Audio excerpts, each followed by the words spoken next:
Hi, I just found something very interesting about the Intel Atom. Yes, this doesn't have an atom, it has the old Celeron in it. However, I did notice that the Celeron that the atom replaced is actually faster than the atom itself at max speed. The Celeron runs at 630 megahertz, is an underclocked Celeron at 900, so it's 300 megahertz slower than it should be. This is 1.6 gigahertz Intel Atom. Now you would think that the 1 gigahertz would make it faster. It isn't. I mean, anybody who's knowledgeable about computers knows the atom's cut down. So I mean, it's basically about as efficient as the old Pentium 4s, if not a little less so. This is based on the Intel Pentium M, which is a very efficient processor based on the Pentium 3, which itself eventually evolved into the Core 2 Duo and into the Core 2 Quad and into the Core i7. So it has a very good lineage, whereas this is closer to the Pentium 4, which is terrible. However, this is the most popular netbook processor. So, does that 1 gigahertz help it be faster than the old Celeron? We'll see. In order to test, I'm going to run Street Fighter 3 through emulation. I have legally purchased Street Fighter 3 several times in my life. Big fighting game fanatic. As you can tell, I'm using a Street Fighter 4 controller. I have everything Street Fighter. I'm a Street Fighter freak. However, I wish Capcom would just have released that on Xbox Live Arcade so I could buy it another 8th time along with the arcade cabinet I have in my basement. Anyway, so we're going to do a little comparison here between these two.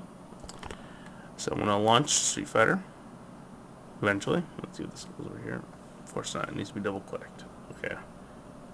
Clicking that and double clicking that.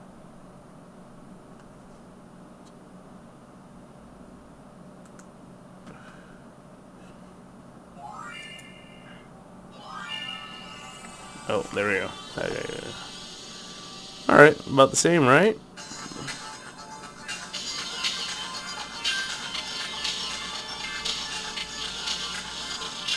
Well, let's, by the way, this is control of the other one, so let's get some coins in there.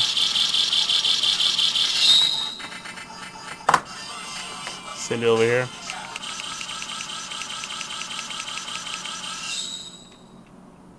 Start. Let's start over there.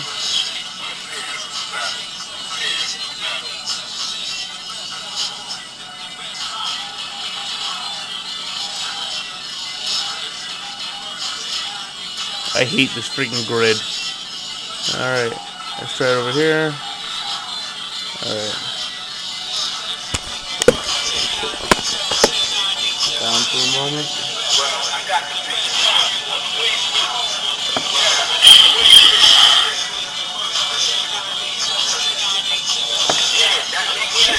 Alright. Unfortunately, not the same fight, but you get to see something here. Alright, let's try this little E first. Really, this is playable, right? It's a gigahertz faster. Compared to that to this. Smooth. Not as quite smooth as the cabinet, but it's smooth. It sounds a little off, but it's dealable. This is completely playable. If I want to play Street Fighter 3, Third Strike on the road, I'd play with this.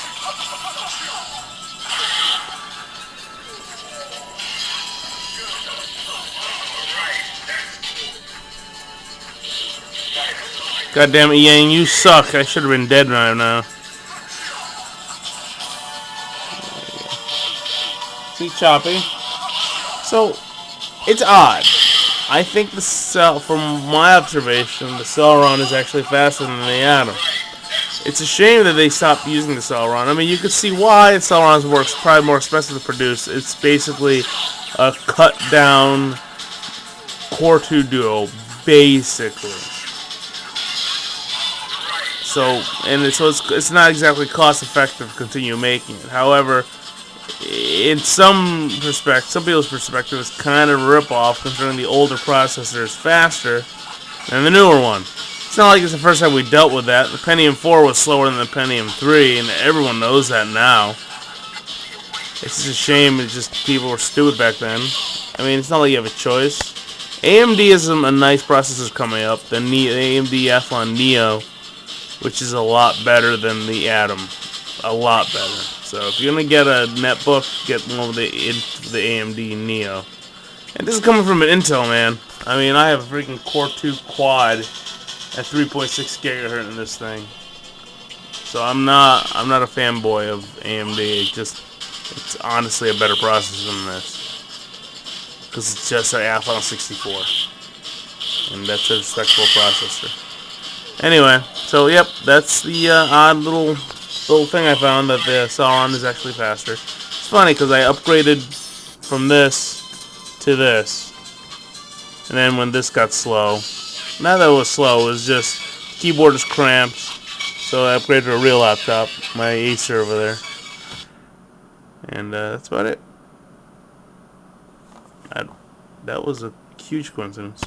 Anyway, thanks for watching. You have a nice day.